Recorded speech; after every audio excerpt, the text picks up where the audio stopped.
acknowledge the traditional custodians of the ground we stand on and thank them for allowing Papa to tell stories on these glorious lands we share.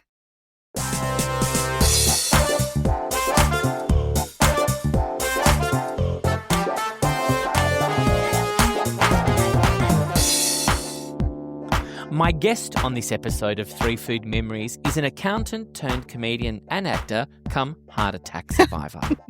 After arriving in Australia at the age of 19. Sorry, keep going.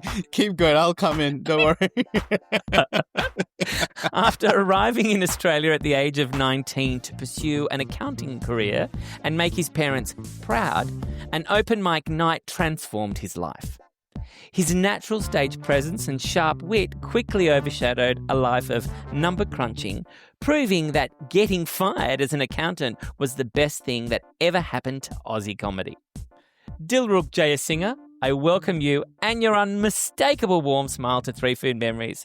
I'm just so sorry no one can see it. Well, that's first of all the best news I've heard, which is that this is only going to be audio, that there's no video of it, because I was already very paranoid about how grubby I look and how jet lagged I am because I just returned from visiting my family back in Sri Lanka. The second thing is I think I've just never had an intro that is. It's just one of those things when I always enjoy hearing what people's intros are for me. And quite often, it is a very genuinely makes me feel good. Like, you know how some people quite often get embarrassed when they hear people, give their credits or whatever? Well, I'm the opposite. I'm always like, yeah, I did do that. Like, why am I so hard on myself? Like, this type A personality makes me think that if I'm not, doing things, then I'm failing. And sometimes the things you stop to forget and take notice of how far you've come because you're so focused on how much more you have to go. So if you're ascending like a mountain, the focus is on how far the top of the mountain is rather than just looking back and going, hey, how good's the view from here? You didn't think you were going to get up here. Enjoy it. So I do enjoy intros, but this particular intro, the fact that I think it went from accountant to heart attack so quickly that it was like gave my neck whiplash. Also, I have to say it, I apologize for getting so crude at the top, but the framing of it being what was the exact framing? Something, heart attacks? A come heart attack survivor. I could not shake off the word come in that context there because I was like... I spelt it C-U-M. Yeah, of course you should, because that's the right way to spell it. But you forget that I'm a 40-year-old man-child who's, surrounded by Darth Vader figurines and He-Man little, figurines. I'm not going to, just brush off cum like that. Neither do I. Now, listen, speaking of cum, has anyone ever told you look like Pedro Pascal? Thank you. Thank you very much. Thank you so much. Thank you. So for those listeners who cannot see this, I am currently consciously trying to do a Pedro from Fantastic Four look at the moment because I have had beards in the past, but they've never been the big bushy beards that like my dad and my brother have. And I always felt insecure about how flimsy it was. And then I was watching Last of Us and he's meant to be like this grub, post-apocalyptic grub. And I'm like, he doesn't have a full beard either. So maybe I can pull it off. I mean, he's the universe's daddy right now. So then as I was doing, the true story service, I went to the salon and my barber, who I've been going for 15 years, I had a beard because I just had some surgery. I wasn't looking after myself. And I said, oh, let's just take it all off. And I had my eyes closed. So as a joke, he kept the mustache just to kind of tease me because I wasn't paying. Is that the one I'm looking at now? Not quite. It's kind of grown since. But he made this really intentionally silly pencil kind of mustache. And I was like, you know what? Let's go for it. It's winter. I've got not many appearances that I have to worry about. Let's just try a new look. And I actually genuinely liked it. So I started doing the whole sort of, a half beard on the side, but a prominent mustache, very much like Mr. Fantastic. Are the chicks grabbing it? Not in Sri Lanka, which is where the majority of it of it got displayed. I have had some compliments from ladies about it, saying that it's not. I think the problem with the framing salve is they said it it surprisingly suits you, which is annoying. You know, rather than just saying it's suits hey, you. that's really hot or whatever. It's like, oh yeah, it surprisingly suits you. And I'm also like I've sort of put on a bit of weight in the last couple of months since the surgery and trip to Sri Lanka. So for me, I like having a bit of growth, which kind of covers the extra double chin, or what's kind of become a triple chin at this point. So But hey, it suits you. it surprisingly suits me. Now, who would play you in a movie, Dilruk? Oh my God, what an interesting question. I reckon, look, I am so egotistical that I'd pitch myself to be to play me, right? I really want myself to play myself, but if not me, then look, it just depends on the genre of movie, right? Because I'm not sure what genre I'm in. I mean, you'd assume comedy, but there's also like I don't know, just almost like an indie art house kind of confused character piece there. So we could go either like, I don't know, if I'm an action star, why not Kumail Nanjiani? Get him to represent the Sri Lankan community through his shredded abs and make people think that's how I looked. Otherwise, maybe Jonah Hill, given that he and I both yo-yo a fair bit. I think he can play a Sri Lankan quite well. So listen, you are really big in television. Your work in that space you're smashing it. Thank you. However, you've got the smarts when it comes to thinking up show titles. What are some of the TV show titles and stage titles that you've come up with? Well, I've never come up with a TV show title. There's one pilot that I've written that I can't speak too much about, which probably won't get to get much further, but there's still always the thing of like, let's just keep it under wraps in case something comes off of it. So that's the only time I've come up with a title for a TV show. But for show titles, I've done like so many comedy festival shows. Some are more embarrassing than others. I tend to like, there's one called Victorious Lion, which I really love because it's a direct translation of my last name, Jayasinha, because Jaya means victorious and Singha means lion. So I really like that one. There's a couple of pun titles I did. The one I did, which was the most popular, was one called Art of the Dill. And it was just before Trump got into power the first time around. And I did like a poster, like a reenactment of his book, Art of the Deal. And it sort of was submitted before he actually even won, and then he did win. So that year at the comedy festival, I was like the only show that had a Trump related poster because he had only just got into power. The problem with it, though, as popular and cool as the picture looked, it had nothing to do with politics. Like it was just a silly pun title, and I thought it was just a funny poster. And I think my manager gave me the idea for the poster as well, so it was not even my idea. But either way, it's just like this thing of like, oh God, I've like put myself in a pocket that people are coming to see this show to hear some sort of, political commentary, and I'm just there talking about, I don't know, like, what was that year? I think that year I did, I guess, talk about having a Muslim mum and what it's like to sort of be, I think at that point we had a lot of chat around immigration, like Pauline Hanson was banging on a bit more about Muslims, and so it did have a little bit of a political angle to it, but I guess it's just not my brand to be, talking politics in general. What is your brand? What are you talking about in your comedy?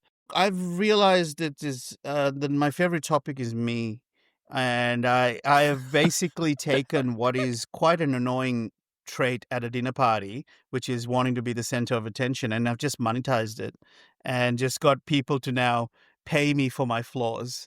So I would say, yeah, 10 1-hour shows. I don't think there's a single joke that hasn't got anything to do with me. I just find myself more interesting. And that's not to say that I am. And I'm saying this kind of in jest as well, obviously, because I know how, egotistical that sounds. But the truth is, I just find material from my life interesting for me to want to figure out.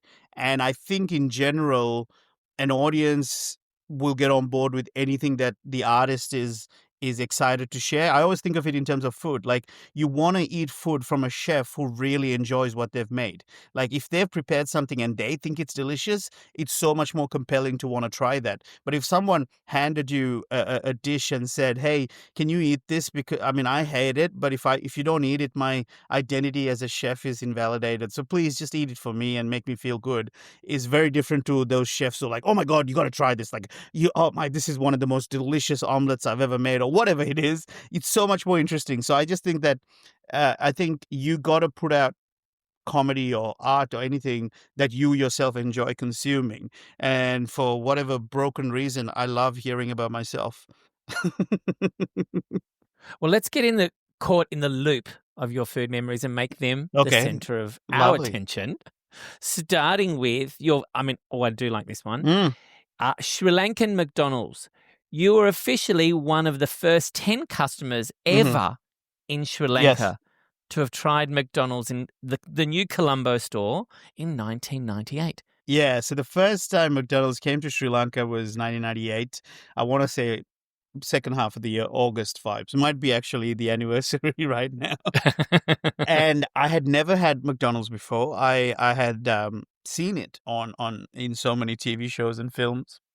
Being referenced, like, there was a Macaulay Culkin film called not Little Rich, Richie Rich, and he had a McDonald's in his house, and I remember like being like, "Oh my God, that looks so cool!" And when I was driving past, and I could see we were driving home from school, and there were these posters of Ronald, and it just said "Coming soon," and like my eyes lit up, like it was crazy how like. It felt like Disneyland was being built in Sri Lanka. I was so excited. And this is where I see the signs of what would eventually become a food addiction or binge eating problem start. Because it wasn't just about, oh, we get to go eat some delicious burgers. It's like, oh my God, like this is happening.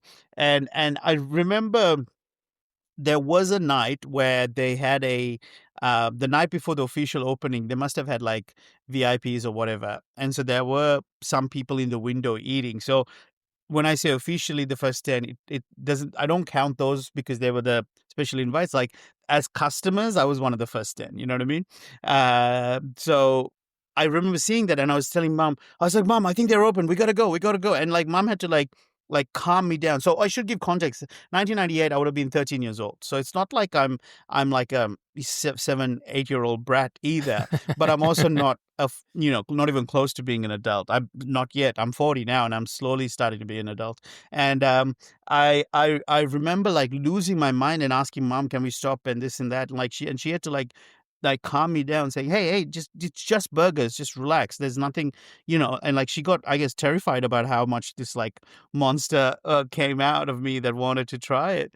And so the next day though, she did allow me to skip school just so I can go to the lineup. And I was lining up before the 10 a.m. opening. I was there at like, I don't know, I want to say 9:40 or something, maybe 9:30, half an hour before. And there was a queue already forming. And unlike in Australia where you have these big, massive queues, in Sri Lanka, it's too hot to line up in the sun. So there's not many people who did it. But definitely, I would have said, yeah, maybe like 7th in line. And Sav, here's what really annoys me. I go in and I order a Big Mac meal straight away. Like that was, Did you know what you were ordering? Oh, yeah. I knew I wanted to get a Big Mac meal. And if I had space, I would go back for a McChicken. That was the plan.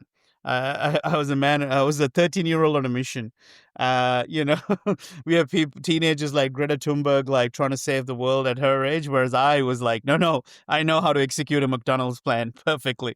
So I got that, and I was just sort of so like hoeing into the burger that I hadn't realized that they had started handing out T-shirts that said I was one of the first 100 customers or whatever. And I was just so obsessed with the burger that I missed out on the shirt. And so then by the time I'd actually gone to get the shirt, they said, "Oh, sorry, we'd given them all out." And I'm like, well, there's one person who clearly wasn't one of the 100 because they've taken mine. Whoever was 101 has just now got away with it, which was really frustrating. Because also, like, I have no way of proving that I was one of these, because back then, if I had a phone, I would have taken a photo or a selfie of me in line or whatever. But now there's no proof of it. But you just have to take my word, I guess. Because also, why would I lie about this? That's the thing that whenever someone said, "Is that really true?" I'm like, ask yourself why I would lie about this. And the weirdest part is later that night. So I had that for breakfast, I guess. But that night, I went with my family, and again, this time the queue was like, was like an hour long or whatever before you got in. So much so that they had to take their order while you were in line. So as soon as you walked through the door, your burger was ready. And this time I went with my chicken meal and then a Big Mac chaser. Did it meet your expectation? That's a great question. Look, I think I had more of a Kool-Aid, drunk the Kool-Aid vibe where I Right. think the marketing of the brand is so strong that it didn't matter whether it was good or bad or whatever. I was just so like, obsessed with the idea of eating McDonald's burgers. Because, you've just seen it so often being talked about and you never got a chance to experience it. And I think it did in that sense because the Big Mac sauce does have a distinct flavor. And so I think Mm, that mm. that definitely did hit the mark for me. But I found out about a year ago that McDonald's has like closed up in Sri Lanka. It went out of business. So you didn't I didn't have any have this any of last this trip? last trip or the few ones before because apparently they had done some kind of what you call a spot check of hygiene, and the franchisee hadn't met the standards that McDonald's was needing, so they shut the whole operation down. So the entire brand is wiped out of Sri Lanka right now. You were born in 1985, so just to Mm. get a bit of context of what was going on in Sri Lanka at the time, between 1983 and 2004, there was a Mhm. civil war in Sri Lanka. What was it life like growing up during this time? It is intense looking back. However, as you quite rightly pointed out, that I was born into it. I guess I didn't know anything different, so it didn't really feel as shocking in the moment as it does having lived in Australia now for 21 years. Like the things that were normal for me, I now look back and be like, wow, that is so full on. Like the first sign of it, I suppose, was in 2006, 2007. I went back to Sri Lanka with my then girlfriend, who was Aussie, to Colombo. And right in front of my house, the front door, we used to live on like one of the main streets in Colombo, and right in front of the house were these two was an army checkpoint, and we always had two guys with AK-47s right at the front. Wow. And my girlfriend at the time was like, oh wow, that is full on, like seeing those guns so close to your home. And I was like, oh yeah, it is. Like, but when you're from the time you were born, if that's what you saw, it doesn't feel any weirder, right? To not have that. Like it's, in fact, in a weird way, it was kind of made the house a lot safer because who's going to break into the house that has two army guys in the front with AK-47s, you know? So Sri Lanka is a place of contrast, isn't it? It's joy and it's sorrow, it's tension and it's warmth. And during these civil war times, I mean, it raised a generation of resilient. Well, I would believe raised a generation of resilient and hopeful people who would one day make waves abroad like you. Did you? Is that where you grew your strength from and courage to come to Australia and take up a new life? I don't know. I've never framed my resilience through the context of growing up in the Civil War. Because on the one hand, there is like this part of me that doesn't feel comfortable speaking about those experience with too much sort of trauma or fear attached to it, not because it wasn't there, but just because the area that we were in wasn't as severely impacted from the war as it was in the people who grew up in the north, or people whose lives were threatened that they migrated to different countries, whether it's Australia, Canada, and those communities that felt oppressed, and or kids of soldiers, and all those stories are very close to me, but didn't feel like they were directly impacting me. So I'd have mates who had, their dad die in the war, or we had bomb attacks that went, quite close to our house and things like that.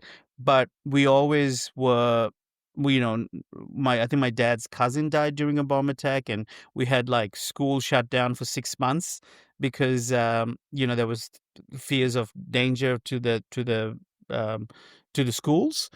And all those are very shocking when I say those in a row. But at the time, for example, with the school shutting down, I was 10 years old.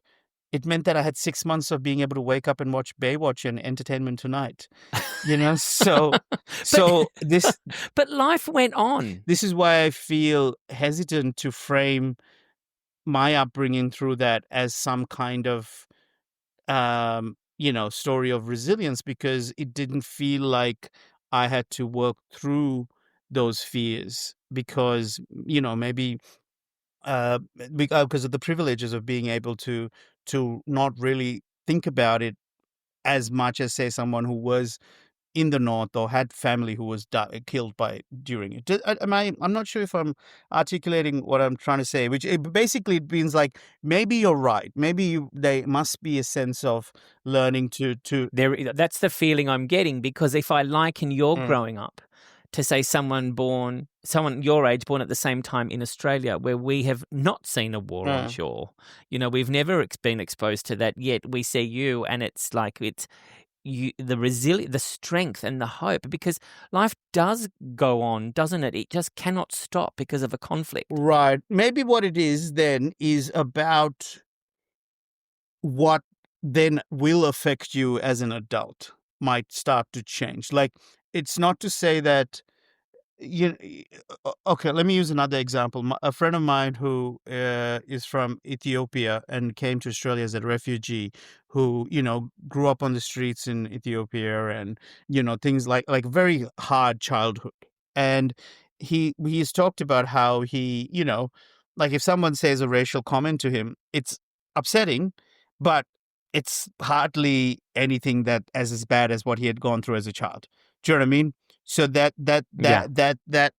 sense, I guess, in a way, maybe something that I would have as well. Going, yeah, look, the Aussie government might do this or that isn't favorable, but at least there's no, ongoing civil war. I don't think I've ever seen army soldiers outside the front of my home with Yeah. two huge rifles. Although look with at a the checkpoint. outfit you're wearing. If you'd like to describe what It's a dinosaur. with a camouflage backdrop. So with a sweet little pocket for my little mobile phone too. So it's definitely not. I'm not made for army combat. Mobile phone or grenade. So, But no, I think the resilience and things like that, for me, I tend to attribute more of that to my mom. And she would, like, for us, education was the biggest factor. Priority was for education, and my dad worked overseas, so mom was in charge of kind of raising us in a way. And I say in a way because we lived in a house with 14 people, so there was always adults and kids running around. So it was who was in the house? Who so- was who were the so 14? this was my mom's family home. So there was grandma, my mom's two brothers. One brother had a wife and two kids. Then her sister, whose husband and three kids were there. And then one of the kids had another kid. And my brother, mom, and I were all in the one house. I think that's the 14. So this is all normal, right? This is a normal Sri well, Lankan household. again, I'm not. I always hesitant to say what's normal, because there's going to be someone out there who goes, oh, well, he's misrepresenting the country. It's not exactly like that. Or there might be people listening going, who are upset that I'm not talking more about how devastating the war was, because it is. It absolutely was a devastating war that has shattered, the lives and economies, and it was horrible. But I always feel hesitant to I don't know. There's some guilt for me expressing the horrors of it, because I look back and always think of my childhood, whether it was through privilege, whether it's through protection from my parents or whatever, as a happy childhood. But do you think your parents did a lot of behind the scenes work in protecting you and other members of your family from what really went on? Or the way they explained it to you? Mm, Because there is this really beautiful memory I have found of mm. you, happy as Larry, no idea. At the age of 9, your father found you in front of the mirror imitating Mr. Bean. Yeah. It would have been about 9 or 8. I was doing Mr. Bean and Jim Carrey. So that wonderful ability of having that freedom to express Mm. yourself, I mean, in amongst the backdrop of this. Maybe you know what it is. Actually, it could be gallows humor, because humor was a big part of our family. Like humor was a very valuable currency in our family, especially with with so many people around all the time. That if you were funny, then you can actually get a word in. People will give you that space, and I think maybe that developed, and that comes off the back of the horrors that are happening around us and finding a way to, as you said, life goes on, or trying to make the most of what we have. Those kinds of concepts may have seeped into the way I was raised. Again, all of this I would say is probably not consciously, and a lot of this is me just speculating in hindsight now. But yeah, there may be an element of that, given how horrific the things were and especially with having a dad who worked overseas. So my dad, for example, probably was impacted by the war more than maybe we were, because he's fearing for the safety of his wife and 2 kids while he's not there. You know what I mean? Like, and you don't really, back then there was no WhatsApp or FaceTiming as often. So it was a lot of like letters to begin with, then the occasional expensive international phone call, or those letters that would come with the red and blue envelope borders, like those types of ways with the communication. So, it would have been harder on someone like him. And I know a lot of Sri Lankan families, like if you had 2 kids, they would sometimes send their kids in separate buses. Like, so the mom would go with one kid and the dad would go with the other kid in case there was a bomb attack. Did you ever experience that? No, I think for us, our versions were, well, because we were in the heart of the city where we lived. When there were attacks in the city, we would hear it. And there's this email that I found. I was Googling, in Gmail, you can actually just like search for a word. And I can't remember what the word I was looking for, but either way, I found an email from mum in 2007. So the war lasted a lot longer than when you said 2004, by the way. I can't remember the exact date. I think 2010 counts as the end of the war. But there was an email, a letter that my mom sent my auntie, just updating about life. And she's like, "Oh, yesterday we had a very scary moment. I'm paraphrasing, by the way. And she's like, yeah, we were we started hearing gunfire, and we realized there was an air raid potentially happening. So my nieces told me to drop to the ground, and they were all on the ground. But because of my arthritis, I could only just crouch for a little bit because I can't, get to my knees." And then we heard this gunfire go past our house. Now this is all my family home, and this is my mom talking about it. And then she's like, yeah, we'll walk past. And then she's like, but everything quietened down, and hopefully we won't get an experience like that for a while. Also, the Sri Lankan cricket team just landed, and we've got a tour coming in. Like, I guess that kind of sums up what those things were like, which is that these are horrible moments, but also let's move on to the cricket, shall we?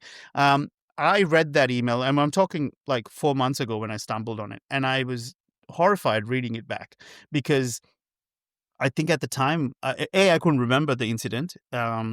B, that scared me, that the fact that I couldn't even remember something as awful as that, and it's just funny to think that this is so removed from the life that I have here. Like, I'll give you even a more recent example. In 2019, there was these horrible attacks, terror attacks during Easter Sunday. And out of fear, the army and the government started raiding Muslim houses because they were worried that there'd be future attacks, or there'd been plans. And our house that I grew up in was a Muslim house. So the army did raid not only my house, but also my bedroom and my desk. And this is the desk that I had since I was like 7 years old or whatever. It's the same thing. And I remember as soon as mom told me that like pulled everything out from the desk and stuff, my first thought was, oh, I'm pretty sure I still have porn in there hidden somewhere. Like these guys would have found this crumpled up. And when I say porn, it was like so innocent in hindsight, which is like Victoria's Secret, like bra catalogs. but you know, you got to make do. I mean, if I was so excited about McDonald's, can you imagine how excited I was about a Victoria's Secret lingerie catalog? So now we're back at the books on your second memory. Yes. So we're back to where your mother wanted you to be. Just get back on the books. Yeah. Now, this second food memory is called Beroffee. It's a horrible drink that you invented Yeah. out of desperation while you were cramming it. Anyone who has done cram study will have a version of this. What is Beroffee? I think it's the clue is in the title itself, I think. Basically, what the backstory is that I was a very straight A student leaving Sri Lanka. I came to Australia and discovered alcohol, and all of a sudden didn't realize what a big part of my identity alcohol had become, because I guess I was a guy who didn't know anyone in this country, to suddenly within a week, because of booze, I was being, celebrated, and people asked, like randoms were coming up to me, because it turns out I was able to finish a pint very quickly. And so this is genuinely true, like, randoms would come up to me and give me their pint to watch me scull my beer just to see how quickly I would do it and stuff like that. So all of a sudden I felt like really, oh, cool. As long as I drink, I'm a cool guy or whatever. And then my grades started to go down rapidly. And I was always like someone who was smart enough to know how to get good grades without necessarily zeroing. Like I knew how to study well, even though I didn't necessarily absorb the material. I just knew how to ace the exam, So I would still get decent grades. Like the first semester I smashed it, but then afterwards it slowly started declining. And then this was second semester or whatever I think it was, or first semester. Basically I would leave all the studying for the vacation work, what we called SWAT vac, I think is what we called it was about a week of no uni, just to study break, right? And I would just like zero in during that time, and the rest of the time I'd muck around. And there was this one exam, corporate law, that I remember going into a lecture and feeling like, oh my God, that's so boring. And 12 weeks later, I went to the last lecture just to take down notes of what she was suggesting might be on the exam, sorry. And so the night before that exam, I just downloaded all 12 lectures, so 24 hours worth of lectures, and listened to it on double speed. And around 3 a.m. started to fade, because it's corporate law and not, not not Christopher Nolan Batman series. I was just trying to I was desperately trying to stay awake. So I then decided to have a black coffee, but I thought, well, there's also Berocca that apparently gives you energy. Why don't I put a Berocca into the black coffee? And I'll tell you what, Sava, I've been to the I'm a Celebrity jungle and eaten some horrible shit. But but the Beroffee is one of the worst concoctions, because it froths. Like I tried it with milk coffee at first, and then obviously the milk just all curdled and was gross. But then I did it with just black coffee, and it created this foamy, orangey kind of brown foam at the top. And then I just, using my pint sculling skills, I just sculled the whole thing at once. And the first 30 seconds. Did it come out of your nose? No. Did it the froth, the fizziness? No. Yeah. No, the hardest part was the warm, the fact that it was the hot coffee. You know what I mean? And that Berocca flavor. So the first 30 seconds you spend it on the floor convulsing, because you're just so ashamed of what your life has become. Have you got the lecture on the background? Probably. Playing? Yeah. I think I would have, because I didn't have enough time. It was like, I only had 12 hours to try and get all this done. And so just disgusting, horrible flavor. But then afterwards, once it kicks in, you're up again for quite a while. and I managed to not sleep and keep going, and passed that exam as well. So I Yeah. How many times? yeah, I've never failed an exam. How many? How many times have you had this So thing? then afterwards, I think I used it a couple more times, that particular study period, or that exam period, I should say. But it was, the taste of it was horrible enough that I basically became more diligent for third year uni, because I was like, I never want to be in a situation where I have to rely on a Beroffee ever again. People talk about their rock bottom, like that was that my alcoholic rock bottom was to come years later, but my procrastination rock bottom was very much thanks to the Beroffee, because it's like, I can't believe I've let my life get to this point. So many families in Sri Lanka dreamed of sending their children abroad to university.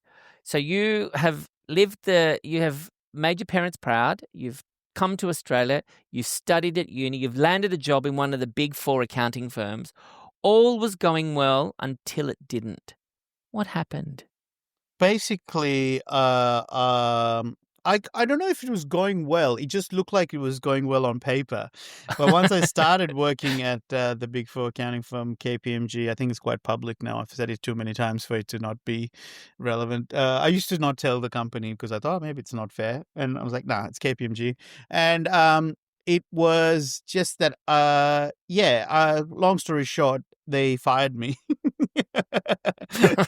So about 6 months after starting the job, there was a 3-month vacation, like internship, the year before. So in total, there was about 9 months for them to assess me. So the first 3 months, I had done a decent enough job, and it was global financial crisis. They're like, oh yeah, we'd love to offer you a permanent job. I'm like, sweet, dream come true. Here we go. And then I had a whole year of like traveling and partying and stuff like that. And then when I started working in 2009, I felt like within the first week I went, oh no, I don't want to do this. But you've worked a whole life. Your whole life has been in preparation for this job, and all of a sudden, no. Yeah, Wow. What's it that was feeling? very hard. It was very hard from so many elements, which was my own expectation of myself. Like, I always prided myself in someone who can do anything he puts his mind to. And all of a sudden that wasn't working out. I felt like my family made so much sacrifices for me to get to Australia, to set myself up for a good life, and this was about to be proven that it's not going to be the case. And also, it was a clear, direct reflection of my mucking around and drinking during uni. Like, rather than appreciating the opportunity and sacrifices that my parents had made for me to be in Australia, I had taken the scenic route. Like, I've really wrestled with this a lot, a fair bit of it in therapy as well, in terms of like feeling guilty and trying to forgive myself for not using those opportunities to the extent that I knew I was capable of. Because where you're talking about prior to coming to Australia, I was the type of kid, and just genuinely would get into the car after an exam, after a maths exam, and be like devastated. And mom's like, "What's wrong?" And I was like, "Oh, I don't think I got 100 on that." And she's like, "Oh, that's okay. What? You don't know?" I'm like, "No, I know. I got it 97, and I'm really upset." Like, that's the standard I had for myself. Like, I'd known when I'd get 100, and I knew when it wasn't, and I was upset if it wasn't 100. Like, that's how hardcore I was about my studies. So for dad to want to spend all that money to send me to Australia was a no-brainer, because, of course, he's going to, work his ass off and make the most of the opportunity. Unfortunately, none of us anticipated just how needy I was for friendship and belonging, and how alcohol provided that filled a void of starting to finally feel like I mattered outside of the books. And so I really lent into that. And getting fired was really hard, because it it just felt like a failure across so many different elements. Admittedly, the moment they fired me, I had made my peace with it by that point. Like, in the lead up, I felt So you could see it I could coming? see it coming. There was a lot of like scrutiny about my work and my efficiency. There was also one bit that I do feel slightly hard done by, slightly. which is that there's a thing where we have this thing called timesheets, where you basically allocate, hours to what you worked on. And quite a few of the clients that I was allocated started switching off. And basically, those hours that are allocated, what I forget the technical term, but it's basically chargeable hours that you can allocate to places which earn the company money or earn the firm money. And so many of my clients switching off. So it didn't look like I had a lot of chargeable hours. That was always unfair. I'm like, well, it's not my fault that they're switching off. I just got the bad hand. Having said that, I still mucked around a fair bit. So it's not like that was the only reason they got fired, that they fired me, but it meant that I felt like I was on the back foot and suddenly hit panic stations. Yeah, I just also in hindsight, it was like I went into tax consulting, which is not. Oh, it's fascinating. Yeah, I isn't think it? I did it just because it was the most experience I'd had. I was working for a smaller accounting firm in tax before, and I thought that's my best shot to getting the job. And it really was not suited for my personality because I'm someone who thrives on talking to people. Whereas that job required a lot of reading, and I'm a slow reader, and and of course, so many of the textbooks were the law textbooks, which was not my forte, as you know from the Beroffee experience. Like anything to do with law was just too frustrating. So I felt like it was a square peg round hole situation. No matter how much I tried, and I really tried. I would get in the office at like 7:30 in the morning, and before everyone else, and leave a lot later. And my colleagues who I started with would manage to do the same amount of work, if not more, between 8 to 5:30. They'd get it all done.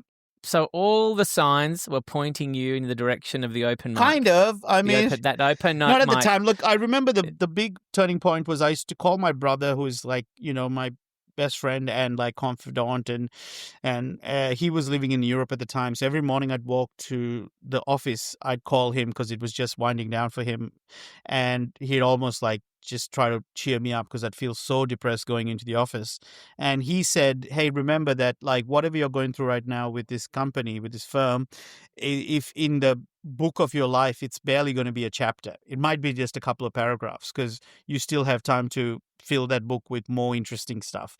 And framing it and making me realize, this isn't as bad as it feels right now.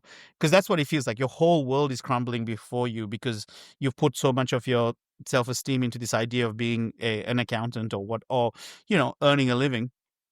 And when he framed it like that, it really helped me. I remember there was a guy in the office who said, you work up, it sucks now, but you just keep working hard and it gets easier later. And I remember reading this quote from a book by this guy called Stephen Covey that said, there's no point climbing up. There's no point climbing up a ladder that's leaning against the wrong wall. And I remember being like hit by that going, oh yeah, like I don't want to be the topmost position even now. Like why am I working my way, struggling now to get to a job I don't really want? And that was a really freeing moment to realize, oh yeah, I just got the ladder is leaning against the wrong wall. I just got to find my wall. Have you found your wall now in comedy? Oh my God. Like after my first gig. Do you love it? It's been 15 years, man. And I with no word of a lie, hand on my heart, on my mom's life, I was at a gig on Friday night. I'm performing and I went into the crowd and I was sitting in the crowd watching the act on before. And one of my colleagues was so funny and like I was bursting out laughing. I swear the thought I had in my head was, I can't believe this is my job. And this is like 15 years later, it's still a pinch me moment. I cannot get enough of the fact that this is how I earn a living and I get to do this. Your third food memory is one with mum. It's now I'm gonna how do I pronounce this? We say paratha. We say paratha, but Australians would say paratha. Let's see if I can do it. Let me do yeah, paratha. Can you do it again? See if I can do it. So we would say paratha. Paratha. Yeah, heavy on the T there. Whereas there's TH is there. There's some, I think in South India they say parota. So there's different. It's basically a type of bread. So she used to make this and sell them. Tell us about this memory. Yeah, so in our house, when you talk about food memories, there's quite a few to draw from. I didn't know which one to pick. But there was basically a shop that my uncle would sell snacks from, little chicken buns and fish buns and whatnot, and maybe a cup of tea. And then my grandma would also cater food for the shop as well as outside. So she'd make these big, massive pots of biryani, and it like the whole house smelled like food all the time. But then when things really turned was in, I think, 93, 94, when I was about 9 or 10, is when my other uncle decided in the evening time he's going to sell more hot food rather than just snacks. So things like roast chicken and chicken curry and beef kormas, and to go with it, mum would make Yum. parathas. So I grew up with constantly the smell of like great food. And here's a horrible memory which I've talked about in stand up as well on my Amazon special. You can hear more details. But my grandma would remove the chicken skin from the roast chicken and like put it all the skin in a bowl and then give me the entire bowl of chicken skin. Oh, I know, but then I would Yum. drink the oil that was left afterwards. Like, Not no. yum. And it's funny to think that I would have a heart attack 30 years later. What are the chances? Who didn't see that coming? But so the parathas was something that basically she would pretty much her whole day was taken up by it. You know what I mean? Like, you have to get the flour, you got because she's making it in like the hundreds, per day. And she was so good that people would buy her paratha. Say someone who is visiting Sri Lanka from London, there were cases where people would buy like 10 of them and then freeze them and then pack them and then take them to London, unfreeze them and serve them at dinner parties. Like, that's how coveted her parathas were. And so when I was lucky enough to go on MasterChef about 4 years ago, was desperately on the phone to her trying to get the recipe so I can, try and use it on the show. And I've never been more frustrated in my life with my mother because she has been doing it for so long that she cannot explain the things that are natural to her. She'll be like, okay, so you get a cup of flour. I'm like, yep, I can do a cup of flour. And then you put some hot water. Okay, what is some? She's like, some, like, I'm like, well, no, tell me, like, how much? Like, half a cup, 1 cup, quarter, like, she's like, oh, you'll know. I'm like, no, I wouldn't know. She's like, once the dough, just you'll feel it in the dough. I'm like, I don't know what I'm trying to feel. Like, what am I meant to, like, does it feel like a cheekbone or a boob? Like, what level of softness am I looking for here? And it was just so frustrating. Eventually, though, I think many trials and errors. I got a few batches that were okay. And to be honest, I haven't made it since I started making it a little bit more often for friends and stuff like that after the MasterChef experience. But it's been about 3 years, I think, since I've done it. And also the hard part is it's never as good as mum's. Like, it always takes so much more effort. There never is. And so it feels like a wasted effort. And then there's the fact that mum now has pretty severe arthritis, and it's quite hard for her to make it, which is sad. But my brother and I, we were just, like I was saying, we were just in Sri Lanka 3-4 days ago, and we still make her do it, even if she I was like, she's like, oh, but it really hurts. I'm like, yeah, but look how happy your kids are going to be afterwards. So come on, lady, make one more sacrifice for your kids. And it's honestly, Sava, it's like meant to be had with curry or whatever. We just like enjoyed plain because it's just packed with flavor. It's like imagine eating a naan that's so good you just don't mess it up with curry. Like, you just keep eating it. It's like one of those packets of Tim Tams that you never want to end. Is it? What? It just keeps refilling itself. It's funny you said Tim Tam. I finally, Mum wanted some Tim Tams, and I took them back to Sri Lanka this time, and I made my family try a Tim Tam slam for the first time. And where you bite the ends. Right. For those of you who don't know, you bite the 2 diagonal ends of a Tim Tam and use it as a straw in a tea. And unfortunately, that was one of the biggest disasters because my brother's one wasn't low, like the height of his tea wasn't high enough for him to be able to do it. My dad has Parkinson's, so he dropped his Tim Tam into the tea and then tried to scoop it out, but it had all melted. I'm like, it's gone. This is a horrible thing. I brought shame to Australia as well as Sri Lanka. we joked in the beginning of the episode where comedian come heart attack Yeah. survivor, but let's get some seriousness around Sure. this heart attack. At the age of 37, you had a heart attack. Mm. What were the signs that something wasn't quite right? I think it was during the comedy festival in 2022, and I was just at my desk, and I had a weird little pinch in my left bicep, and I was like, oh, that's weird, just it wasn't painful, it was just like a child just squeezing your bicep, and I'm like, that's a bit odd, and he was like, nah, I should be fine, and then I was like, well, I shouldn't diagnose myself, both my parents have had heart attacks. I'm feeling a bit of a pinch right now. Yeah, there is sometimes this phantom feeling, right? That might be just the Yeah. pocket that holds your grenade in there. That we discussed before. It was interesting because I was like, oh, can't be the gym. I haven't been to the gym in 6 months, so maybe this is something a bit more important. I walked to the doctor. I went to my GP. The GP said, look, your blood pressure is quite high, but your ECG looks fine. But just go to the emergency ward just to be sure. And I went to St. Vinny's here in Melbourne where I live, and they too said everything looks good, everything looks normal, because at this point I had I do a lot of running. I had done marathons and I was quite fit. So they were like, yeah, your heart's pumping really well, so we think it they use the word psychosomatic, but we'll just do some extra tests just to be sure. And the extra test was to do a blood test looking for this protein called troponin or something like that, or enzyme, I forget. But either way, troponin is one that shows up after you've had a cardiac event. And so there was troponin in my blood, which made them go, oh, okay, hang on, we're going to have to keep you for a bit longer and do more tests. And then it came back with more troponin. So the following day, they tested me for, did this thing called an angiogram, where they pump you with some dye to see if there are any blocks. And in the angiogram, they found an 80% block of an artery that they call the Widowmaker, which is such a lovely name to hear when you when you're not even married.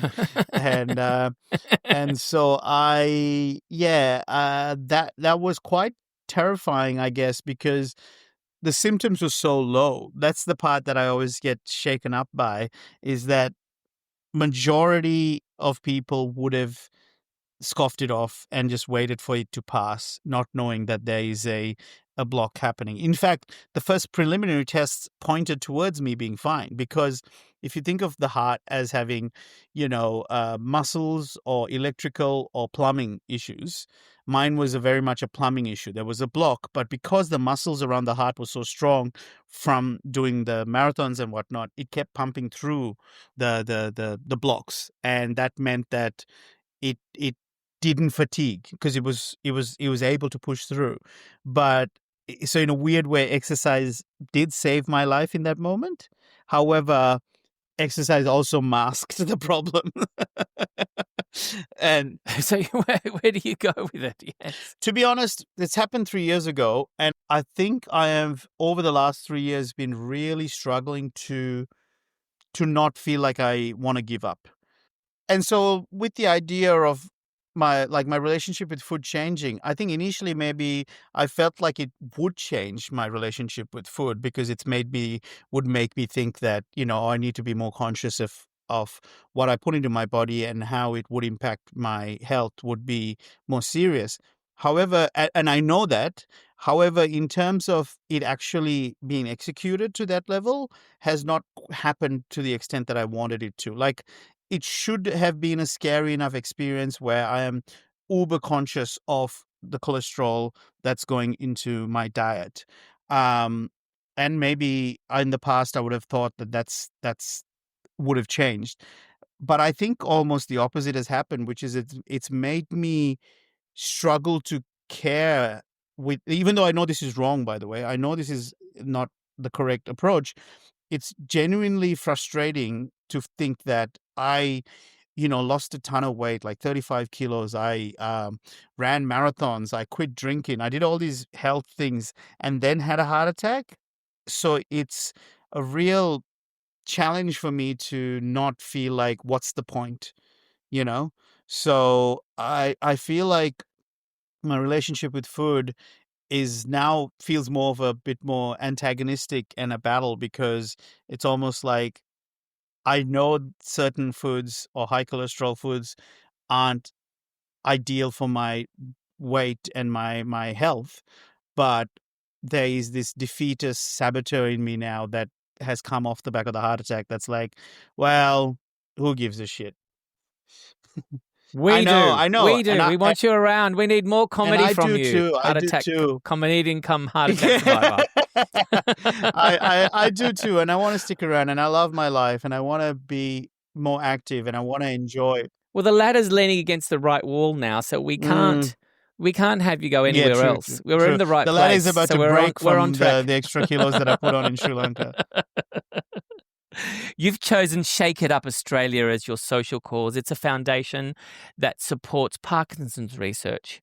Tell us about Shake It Up Australia. Well, Shake It Up's really great. I've been supporting them for quite a while now. They, as I mentioned briefly when we were talking about Tim Tams, that my dad has Parkinson's, and so it's obviously a cause that's very dear to my heart. And I just think they do good work in terms of. Well, firstly, I got to be honest with you, it's their name that made me laugh. I love the idea that they've used the idea. Of Yeah, course. yeah, the Yes. Parkinson's Foundation called Shake It Up, and It kind of is very much aligned with the email that your mother wrote, your aunt, who my aunt wrote your mother, was like, yeah, with all the bombs. And by the way, we've got the cricket coming along. yeah. So I think again, it's that thing of being able to find humor in something that is quite challenging is maybe something I always gravitate towards, whether it's being able to do a 1 hour show about having a heart attack or having Parkinson's and then deciding a foundation called Shake It Up, like deciding to start up a foundation called Shake It Up. So it's pretty, that's what first caught my eye, because I like that they lent into it. But yeah, they work closely with the Michael J. Fox Foundation as well, into research, into finding a cure. So yeah, I'm very much hoping that they get as much exposure and much support as they can in order to try and, figure out how to cure this horrible disease. And how can we support them? How can we help Shake It Up Australia? Well, you can absolutely go to their website. I'm sure there are ways you can donate. There would be plenty of times that I tend to do little fun runs or whatever where I'm raising money for them. So maybe, to donate there, or just, spread the word. If you've ever got someone in your life that might be affected by it, maybe ask them to look into Shake It Up and see what tools they have that might help their lives. shakeitup.org.au, and we'll leave the notes in the podcast show notes. Here at Three Food Memories, we have an MFK Fisher Serve It Fourth tradition where our previous guest presents you with a dish. Karima Hazim of Sunday Kitchen serves you fourth vegetarian stuffed vine leaves. They're very lemony and they're delicious, and she makes them with love. So she says, if I've made these for you, you know it's love. How do you feel about these little finger rice vine leaves? I do like them. I do enjoy them at the start of an evening when they're being served around, just to kind of because as a Sri Lankan, I adore rice. So anything that gets more rice into my stomach at a dinner party, at a cocktail function, even, like an arancini ball, I'm so supportive of.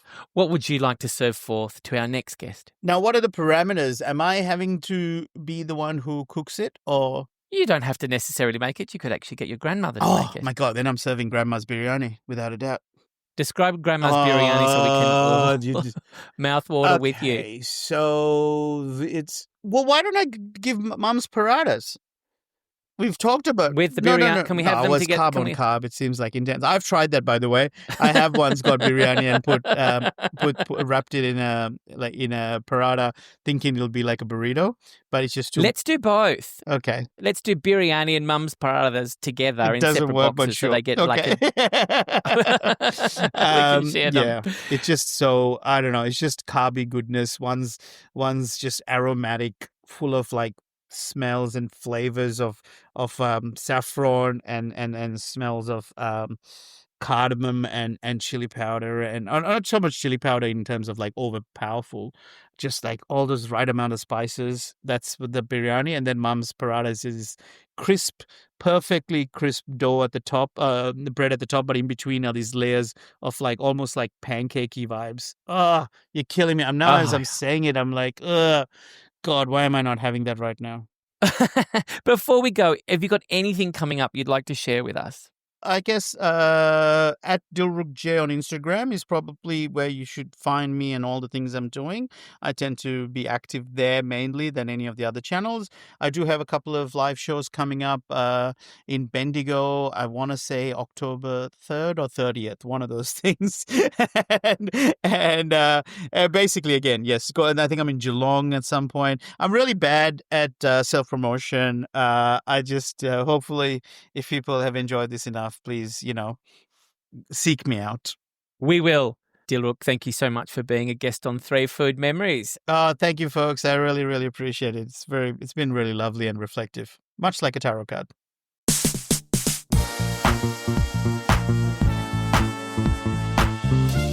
That's it for this episode of 3 Food Memories. Be sure to share the plated love and check out our 80-plus back episodes. They're still as delicious as they were when they were freshly rolled. For all things TFM, head to the socials at 3 Food Memories. For more info and to send us a message, head to 3foodmemories.com. 3 Food Memories is edited by Lauren McWhirter with original music by Russell Torrance. Nasta kalafili and bye for now. Thank you for listening to Papa's podcast. Don't forget to like